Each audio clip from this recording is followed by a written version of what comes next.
Audhu billahi minashaitani rajim. Bismillahi rahmani rahim. Naam, wako Sheikh Omar Sharif Majini, nimeweza kufika tena leo hapa kwa mwendelezo wa madarasa yangu. Leo nimekuja kufundisha na kutoa elimu kwa kitu kinachokuwa kinaweza kukutokea kwenye ndoto, na hususani wewe mwanadamu ukiwa unaota uko shuleni.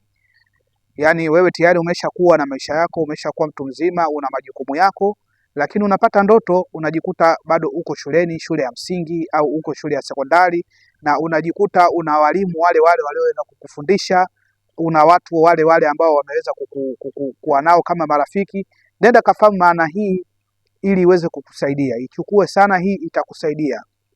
Naam, maana ya ndoto ya ukiota ukiwa uko shuleni, hii si ndoto njema. Wengi wanaweza kaona kwamba ni ndoto njema, lakini si ndoto njema. Ni zenye kuleta maono, ni zenye kuleta tafsiri, ni zenye kuleta nguvu, kwamba kukujulisha wewe kwamba wewe tayari umeshakuwa upo kwenye mitihani ya hasadi. Na mitihani hiyo ya hasadi, manake kuna watu wanaokuhusudu na wanataka hicho ulichokuwa nacho kianze tena upya. Ikiwa ni kazi, basi uwe na kazi ambayo itarudi nyuma.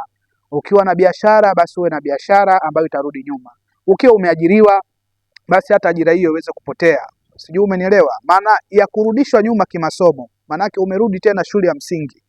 Katika swala la nyota, tunasema hiyo ni nyota ya amali, ambayo ni nyota mbaya sana hiyo, ndugu yangu. Hiyo nyota ya amali ni nyota mbaya sana, ni nyota ambazo ukiweka inkisi na kausaji makelele, basi unakuta inaleta kitu kizohari. Manake wewe katika mambo yako utakuwa ni mambo ya kukwama, ahadi zisizotimia.